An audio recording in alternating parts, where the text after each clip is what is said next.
ವೀಕ್ಷ ನಮಸ್ಕಾರ. ನಾನು ನರಜು, ಮೈಸೂರು ಜಿಲ್ಲಾ ವರದಿಗಾರ. ತಾವೇ ನೋಡ್ತಾ ಇದ್ದೀರಾ, ಇಡೀ ರಾಜ್ಯದಲ್ಲಿ ಎಲ್ಲ ಮಾಧ್ಯಮಗಳನ್ನು ನೋಡಿದ್ರು ಸಿಎಂ ಬದಲಾವಣೆ, ಸಿಎಂ ಸಂಪುಟ ವಿಚಾರಗಳು, ಸಿಎಂ ಆಪ್ತರ ವಿಚಾರಗಳು ನಿಜಲು ಕೇಳಬರ್ತಾ ಇರೋದು ಒಂದು ರೀತಿ ಸಂತೋಷಕರ. ಕಾರಣ ಏನು ಅಂತಂದ್ರೆ ಬದಲಾವಣೆ ಆಗಬೇಕು, ಅದು ಜಗದ ನಿಯಮ. ಹಾಗಾಗಿ ಇವತ್ತೇನು ಬದಲಾವಣೆ ಆಗ್ತಾ ಇದೆ ಅದು ಸಾರ್ವಜನಿಕ ವಲಯಗಳಲ್ಲಿ, ಪಕ್ಷಾತೀತ ವಲಯಗಳಲ್ಲಿ ಒಂದು ಸಂಚಲನ ಮೂಡಿಸ್ತಾ ಇರೋದು ತಾವೆಲ್ಲ ನೋಡ್ತಾ ಇದ್ದೀರಾ. ಅದ್ರ ಬಗ್ಗೆ ಒಂದಷ್ಟು ನನಗೆ ಗೊತ್ತಿರುವಂಥದ್ದು ವಿದ್ಯಮಾನಗಳನ್ನ ನಾನು ನಿಮ್ಮ ಜೊತೆ ಹಂಚ್ಕೊಳ್ಳೋಕೆ ಇಷ್ಟಪಡ್ತೀನಿ. ಇವತ್ತು ನಾನಿರೋದು ತಿರುಗುಬಾಣ ಪತ್ರಿಕೆ ಆಫೀಸು, ನಮ್ಮ ನೆಚ್ಚಿನ ಪತ್ರಿಕೆ. ಮೈಸೂರು ಪ್ರೆಸ್ ಕ್ಲಬ್ ನಮ್ಮದು ಕೂಡ ಒಂದು ಪಾಕ್ಷಿಕ ಪತ್ರಿಕಾ ಪ್ರೆಸ್ ಕ್ಲಬ್ ಕೂಡ ಮಾಡ್ಕೊಂಡಿದ್ದೀವಿ. ಹಾಗಾಗಿ ಆ ವಿಚಾರದಲ್ಲಿ ಇಲ್ಲಿ ನಾನು ಅದನ್ನು ಮಾತಾಡೋಕ್ಕೆ ಇಷ್ಟಪಡ್ತೀನಿ. ನಾನು ಇಲ್ಲಿ ನಿಮ್ಗೆ ಸಿಗ್ತೀನಿ, ಯಾವಾಗ ಬೇಕಾದ್ರೂ ತಾವು ಬರ್ಬೋದು. ಮೈಸೂರಿನ ಕೆಂಪಾಂಬ ಅಗ್ರಹಾರದ ಪ್ರೊಫೆಷನಲ್ ಕೊರಿಯರ್ ಆಫೀಸಿನ ಒಂದು ಮಳಿಗೆಯಲ್ಲಿ ನನ್ನ ಒಂದು ಪುಟ್ಟ ಆಫೀಸ್ ಕೂಡ ನಮಗೆ ಜವಾಬ್ದಾರಿಯುತವಾಗಿ ಕೊಟ್ಟಿರುವಂಥವ್ರು ಲಯನ್ ವೆಂಕಟೇಶ್ ಅವರು. ಈಗ ಇಷ್ಟೆಲ್ಲ ವಿಚಾರಗಳನ್ನ ನಾನು ನಿಮ್ಮ ಜೊತೆ ಹಂಚ್ಕೊಳ್ತಾ ಹೋಗ್ತೀನಿ. ಒಬ್ಬೊಬ್ರಿಗೆ ಒಂದೊಂದು ವಿಚಾರಗಳನ್ನ ಮಾಧ್ಯಮಗಳಲ್ಲಿರುವಂಥ ವಿಚಾರಗಳು ಕೂಡ ತಲುಪಿದೆ. ಇವತ್ತು ರಾಜಕೀಯ ಬೆಳವಣಿಗೆಗಳನ್ನು ನಾವು ನೋಡ್ತಾ ಇದ್ದೀವಿ.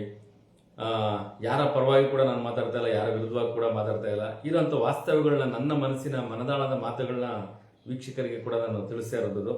ಹಾಗಾಗಿ ಸಿಎಂ ಬದಲಾವಣೆ ಖಂಡಿತ ಆಗೇ ಆಗುತ್ತೆ. ಅದು ಒಂದಿನ 2 ದಿನ ಲೇಟ್ ಆಗ್ಬೋದು, ಅಥವಾ ಏನೆಲ್ಲ ಅವರ ಒಂದು ವಿಚಾರ ಹೈಕಮಾಂಡ್ ತಿಳಿಸಿದೆ ಅಷ್ಟು ಕೂಡ ವಿಚಾರಗಳನ್ನ ನಾವೆಲ್ಲ ಮಾಧ್ಯಮದ ಮಿತ್ರರಲ್ಲಿ ನೋಡ್ತಾ ಇದ್ವಿ, ಮಾಧ್ಯಮಗಳಲ್ಲಿ ನೋಡ್ತಾ ಇದ್ವಿ.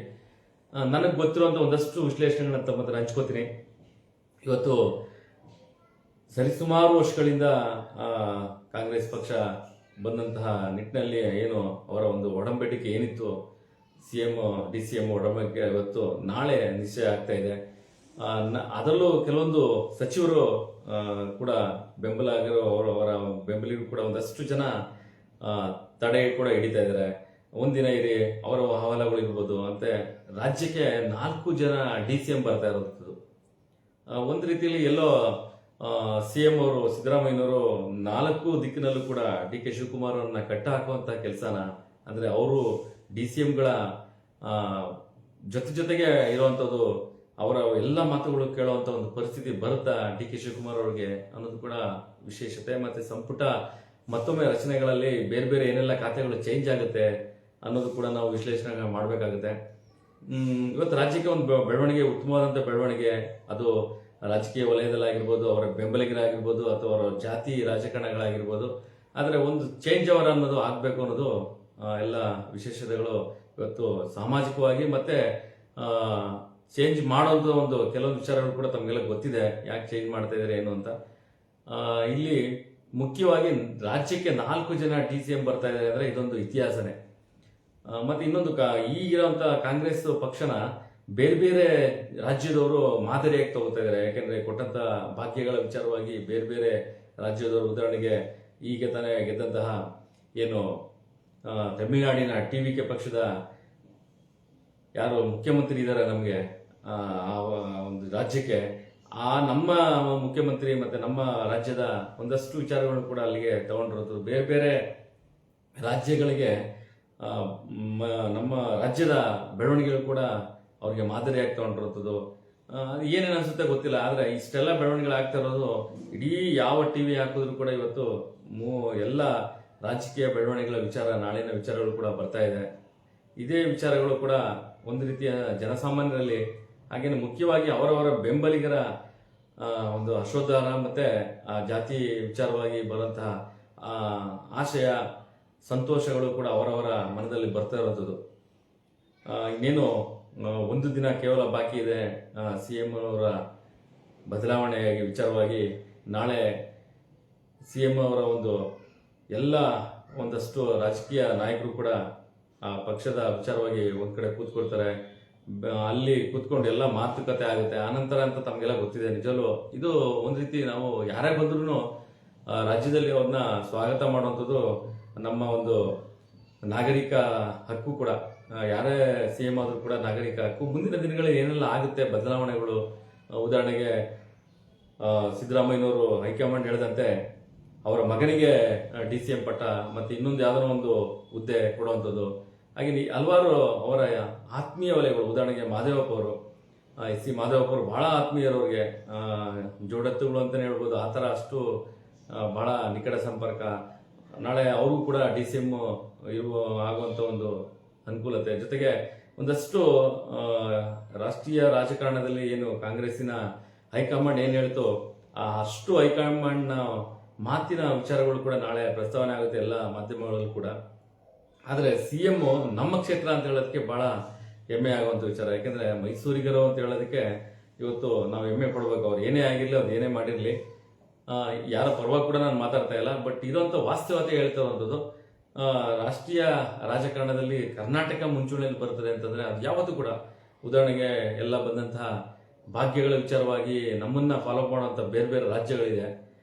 ಅವರವರ ಅನುಕೂಲ ತಕ್ಕಂಗೆ ಅವರ ಐಡಿಯಾಲಜಿ ಮೇಲೆ ಇವತ್ತು ಭಾಗ್ಯಗಳನ್ನ ಬೇರೆ ಬೇರೆ ರಾಜ್ಯಗಳಲ್ಲಿ ಕೂಡ, ಈಗ TVK ಪಕ್ಷದ ವಿಜಯ್ ಅವರು ಮುಖ್ಯಮಂತ್ರಿ ಆಗಿದ್ದಾರೆ, ಅವರು ಕೂಡ ಹೇಳ್ತಾ ಇದ್ದಾರೆ ಮುಂದಿನ ದಿನಗಳಲ್ಲಷ್ಟು ಉಚಿತವಾಗಿ ಕೊಡುವಂತ ಸೌಲಭ್ಯಗಳು ಇದೆ. ಬೇರೆ ಬೇರೆ ರಾಜ್ಯಗಳಲ್ಲಿ ಈ ಒಂದು ಕರ್ನಾಟಕನ ಸಮರ್ಥನೆ ಮಾಡಿಕೊಂಡು ಕರ್ನಾಟಕನ ಫಾಲೋ ಮಾಡೋದು ಇದೆಯಲ್ಲ, ಅದೆಲ್ಲೋ ಒಂದ್ ಕಡೆ ಹೇಳ್ಬೇಕು ಅಂತಂದ್ರೆ ಅವರವರ ಸರ್ಕಾರದ ಎಲ್ಲ ತೆರಿಗೆ ಹಣಗಳ ಮೇಲೆ ಅದು ನಿಂತಿರುತ್ತೆ, ಅವರ ಐಡಿಯಾಲಜಿ ಮೇಲೆ ಇರುತ್ತೆ. ನಾಳೆ ಏನು CM ಅವರ ಬದಲಾವಣೆ ಇದೆ, ನಿಜವೂ ಅದು ಹಾಗೆ ಆಗುತ್ತೆ. ಕಾರಣ ಏನು ಅಂತಂದ್ರೆ ಅದು ಎಲ್ಲರಿಗೂ ಕೂಡ ಗೊತ್ತಿದೆ.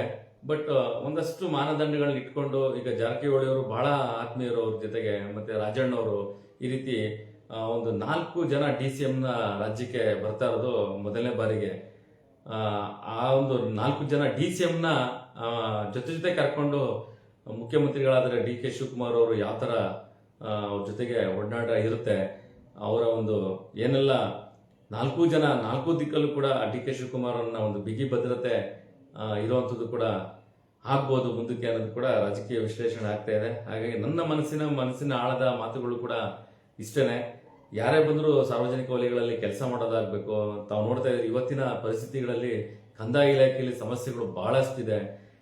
ಕಂದಾಯ ಇಲಾಖೆಯಲ್ಲಿ ಇರುವಂತ ಸಮಸ್ಯೆಗಳೇ ಮೇಜರ್ ಆಗಿ ಇವತ್ತು ಕೋರ್ಟಿನಲ್ಲಿ ಲಕ್ಷಾಂತರ ಅಪ್ಲಿಕೇಶನ್ ಕಂದಾಯ ಇಲಾಖೆಗಳಲ್ಲಿ ಇರುವಂತ ಸಮಸ್ಯೆಗಳಿರುವಂತ ಅಪ್ಲಿಕೇಶನ್ ಇರುವಂತದ್ದು. ಹಾಗಾಗಿ ಅತಿ ಹೆಚ್ಚು ಬೇಗ ಕಂದಾಯ ಇಲಾಖೆಯ ವಿಚಾರಗಳನ್ನ ಸರ್ಕಾರ ತಗೊಬೇಕು. ಮುಂದಿನ ದಿನಗಳಲ್ಲಿ DK ಶಿವಕುಮಾರ್ ಅವರು ಅವರೇ ಕೂಡ ಹೇಳ್ತಾರೆ, ಮನೆ ಮನೆಗೂ ಹೋಗಿ ಕಂದಾಯ ಇಲಾಖೆಯವರು ಕೆಲಸ ಮಾಡ್ತಾ ಇದ್ದಾರೆ ಅಂತ. ಅದಾಗ್ತಿಲ್ಲ. ನಾವೇ ಎಷ್ಟೋ ಬಾರಿ ಸುದ್ದಿ ಮಾಡಿದ್ದೀನಿ. ಆ ರೀತಿಯಾಗಿ ಏನೇ ರಾಜಕೀಯ ಬೆಳವಣಿಗೆಗಳಾದ್ರೂ ಕೂಡ ಕರ್ನಾಟಕ ಮಾದರಿ ಆಯ್ತಲ್ಲ, ಅದೊಂದು ಬಹಳ ವಿಶೇಷತೆ. ಕರ್ನಾಟಕನ ಕೆಲವೊಂದರಲ್ಲೂ ಬೇರೆ ರಾಜ್ಯಗಳು ರಾಷ್ಟ್ರೀಯ ಲೆವೆಲಲ್ಲಿ ಅದನ್ನ ಕರ್ನಾಟಕನ ಮಾದರಿ ಮಾಡ್ಕೊಂಡ್ರು. ಎಷ್ಟೋ ಜನ ಬಿಟ್ಟಿ ಭಾಗ್ಯಗಳನ್ನ ಒಳ್ಳೆ ರೀತಿಯಾದ ಸದುಪಯೋಗ ಪಡಿಸ್ಕೊಂಡ್ರು, ಟೀಕೆ ಮಾಡಿದ್ರು. ನಾವು ಪತ್ರಿಕೆಯವರು ಕೂಡ ಒಂದಷ್ಟು ಟೀಕೆಗಳು ಮಾಡಿದ್ವಿ. ಏನೇ ಆದ್ರೂ ಮುಖ್ಯವಾಗಿ ಇವತ್ತು ಒಂದು ರೀತಿಯಲ್ಲಿ ಹೇಳೋದಾದ್ರೆ, ಎಲ್ಲೋ ಒಂದ್ ಕಡೆ CM ಸಿದ್ದರಾಮಯ್ಯನವ್ರಿಗೆ ಒಂದು ಟಾರ್ಗೆಟ್ ಇತ್ತೇನೋ. ಯಾರೆಲ್ಲ ಇವತ್ತು ರಾಜಕೀಯ ಮಹನೀಯರಿದ್ದಾರೆ, ಉದಾಹರಣೆಗೆ ದೇವರಾಜ್ ಅರಸು ಅವರು ಮಾಡಿದಂತಹ ಒಂದು ರಾಜಕೀಯ ವಿಚಾರ, ಅದನ್ನ ಬ್ರೇಕ್ ಮಾಡಿದ್ರು. ಈ ರೀತಿಯಾಗಿ ಪ್ರತಿಯೊಂದು ಅವ್ರದೇ ಆದ ಒಂದು ಐಡಿಯಾಲಜಿ ಇರುತ್ತೆ. ಮತ್ತೆ ಒಂದಷ್ಟು ಸಚಿವರು ಒಂದಷ್ಟು ವಿಚಾರಗಳನ್ನ ಒಂದು ದಿನ ತಡೆ ಮಾಡಿ ಕೊಡೋಣ ಅನ್ನೋದು ಏನೋ ಅವ್ರದೊಂದು ಐಡಿಯಾಲಜಿಯಲ್ಲಿ ಇರುತ್ತೆ ಅಂತ ಕಾಣುತ್ತೆ. ನೋಡೋಣ, ನಾಳೆ ಎಲ್ಲ ಒಂದ್ ಕಡೆ ಸಭೆ ಸೇರ್ತಾ ಇದ್ದಾರೆ. ಏನೇ ಆದ್ರೂ ಕೂಡ DK ಶಿವಕುಮಾರ್ ಅವರು CM ಆಗಿ ತಪ್ಸಕ್ ಆಗೋದಿಲ್ಲ. ಆದ್ರೆ 4 ಜನ DCM ಆಗಿರುವಂತ ಇತಿಹಾಸ ನಮ್ಮ ಕರ್ನಾಟಕದಲ್ಲೇ. ಆ 4 ಜನ DCM ಏನೆಲ್ಲ ಯಾರೆಲ್ಲ ಇರ್ತಾರೆ, ಮುಂದಿನ ದಿನಗಳಲ್ಲಿ ಸಿದ್ದರಾಮಯ್ಯನವರ ಮಗನ ಪಟ್ಟಾಭಿಷೇಕ ಯಾವ್ದೆಲ್ಲ ಖಾತೆಗಳಿಗೆ ಹೋಗುತ್ತೆ ಅನ್ನೋದು ಕೂಡ ನಾವು ಕಾದು ನೋಡ್ಬೇಕಾಗತ್ತೆ. ನಮ್ಮ ಪತ್ರಿಕೆಯಲ್ಲಿ ಕೂಡ, ತಿರುಗುಬಾಣ ಪತ್ರಿಕೆಯಲ್ಲಿ ಕೂಡ ಇದನ್ನ ಸವಿಸ್ತಾರವಾಗಿ ಏನೆಲ್ಲ ಆಯ್ತು ಅದೆಲ್ಲ ಸುದ್ದಿಗಳನ್ನ ಮಾಡ್ತೀವಿ. ಮುಖ್ಯವಾಗಿ ಎಷ್ಟೇ ಏನೇ ಆದ್ರೂ ಈ ರಾಷ್ಟ್ರೀಯ ರಾಜಕೀಯಕ್ಕೆ ಮೈಸೂರಿಗರು CM ಅನ್ನೋದು ಮಾತ್ರ ಒಂದು ಪ್ರಶಂಸೆನೇ ಹೇಳ್ಬೋದು. ಯಾಕಂದ್ರೆ CM ಸಿದ್ದರಾಮಯ್ಯನವರು ಇಷ್ಟು ಹಠವಾದಿ, ಛಲವಾದಿ, ಇಷ್ಟು ದಿನಗಳು ಕೂಡ ಅವ್ರಿಗೆ ಮನ್ಸೇ ಇಲ್ಲ ಕೊಡೋದಕ್ಕೆ, CM ಪಟ್ಟ ಕೊಡೋದಕ್ಕೆ ಮನ್ಸೇ ಇಲ್ಲ ಅವ್ರಿಗೆ. ಹೈಕಮಾಂಡ್ನ ಒಂದು ಎಲ್ಲ ನಿರ್ಧಾರಗಳು, ಮುಖ್ಯವಾಗಿ ಅಲ್ಲಿ ಎರಡು ಹೆಂಗ್ ತೂಗುತ್ತೆ ಆ ರೀತಿ ಪರಿಸ್ಥಿತಿ ಹೈಕಮಾಂಡ್ಗೆ ಬಂದಿತ್ತು. ಹಂಗಾಗಿ ಈ ರೀತಿಯಾದಂತ ವಿಚಾರ ಇಷ್ಟು ಬೇಗ ಏನೆಲ್ಲ ನಾವು ಮಾಧ್ಯಮಗಳು ಬೇರೆ ಬೇರೆ ಮಾಧ್ಯಮಗಳು ತೋರಿಸ್ತಾ ಇದ್ವಿ, ಅದು ಆಟ ಈ ಆಟ ಅಂತ, ಅದೆಲ್ಲ ನಾಳೆಗೆ ಕೊನೆ ಆಗುತ್ತೆ. ಮುಖ್ಯವಾಗಿ ಮುಂದಿನ ದಿನಗಳಲ್ಲಿ ಏನೆಲ್ಲ ಸಾಮರಸ್ಯವಾದಂತಹ ರಾಜಕೀಯ ಬೆಳವಣಿಗೆಗೆ ಏನೇನಾಗುತ್ತೆ ಅನ್ನೋದು ಕೂಡ ಕಾದು ನೋಡ್ಬೇಕು. DK ಶಿವಕುಮಾರ್ ಅವರು ಸ್ವಾಗತಾರ್ಹ. ಎಲ್ಲ ಸಾರ್ವಜನಿಕರು ಕೂಡ ಅವರ ಬೆಂಬಲಿಗರು, ಅವರ ಜಾತಿವಂತರು ಕೂಡ ಬಹಳ ಖುಷಿಯಿಂದನೇ ಕಳೆದ ಸಾರಿ ಕಾಂಗ್ರೆಸ್ ಸರ್ಕಾರ ಬರೋದಕ್ಕೂ ಇದೇ ಮೂಲ ಕಾರಣ ಆಗಿತ್ತು. ಅದು ಸಾರ್ವಜನಿಕ ವಲಯದಲ್ಲಿ ಕೂಡ ಮಾತಾಡ್ತಾರೆ, ಡಿ ಕೆ ಶಿವಕುಮಾರ್ ಮುಂದೆ CM ಆಗ್ತಾರೆ, ಹಾಗಾಗಿ ನಾವು ಕಾಂಗ್ರೆಸ್ನ ಬೆಂಬಲಿಸಬೇಕು ಅನ್ನೋ ಒಂದು ಜಾತಿ ಹೋಲಿಕೆ ಕೂಡ ಆಯಿತು. ಆದರೆ ಡಿ ಕೆ ಶಿವಕುಮಾರ್ ಮಾಡಿದಂಥ ಎಲ್ಲ ದೇವಸ್ಥಾನಗಳು ಟೆಂಪಲ್ ರನ್ ಮಾಡಿದ್ರು, ಆ ಟೆಂಪಲ್ ರನ್ ಇವತ್ತು ಅವ್ರಿಗೆ ಕೈ ಜೋಡಿಸಿದೆ. ಜೊತೆಗೆ ದೇವರ ಆಶೀರ್ವಾದ, ಮಹಾನ್ ದೈವ ಭಕ್ತರು ಕೂಡ ಡಿ ಕೆ ಶಿವಕುಮಾರ್ ಅವರ ಎಲ್ಲ ದೇವಸ್ಥಾನಗಳು ಕೂಡ ಹೋಗಿ ಅದು ಇವತ್ತು ಫಲಿಸಿದೆ ಅಂತ ಹೇಳೋದಕ್ಕೆ ರಾಜ್ಯದ ಜನತೆ ನಾಳೆ ಕಾದು ನೋಡ್ತಾ ಇದ್ದಾರೆ. ಒಟ್ಟಿನಲ್ಲಿ CM ಆಗೋದಂತೂ ಖಂಡಿತ. ಸಿದ್ದರಾಮಯ್ಯನವರ ಎಲ್ಲ ಬೇಡಿಕೆಗಳು ಈಡೇರೋದಂತೂ ಖಂಡಿತ. ಅವರೆಲ್ಲ ಆಪ್ತ ವಲಯರು ಯಾರೆಲ್ಲ ಇದ್ದಾರೆ ಅವ್ರಿಗೆ ಪೋಸ್ಟಿಂಗ್ ಸಿಗೋದಂತೂ ಖಂಡಿತ. ಹಾಗಾಗಿ ಇಡೀ ರಾಜ್ಯಕ್ಕೆ ಯಾವುದೇ ರಾಜಕೀಯ ಪಕ್ಷಗಳು ಬಂದರೂ ಯಾರೇ ಬಂದರೂ ಕೂಡ ಒಂದು ಒಳ್ಳೆಯ ಕೆಲಸ ಮಾಡಲಿ ಅಂತ ನಾನು ಕೂಡ ಈ ಮೂಲಕ ಅವ್ರಿಗೆ ಹಾರೈಸ್ತೀನಿ. ನಮಸ್ಕಾರ.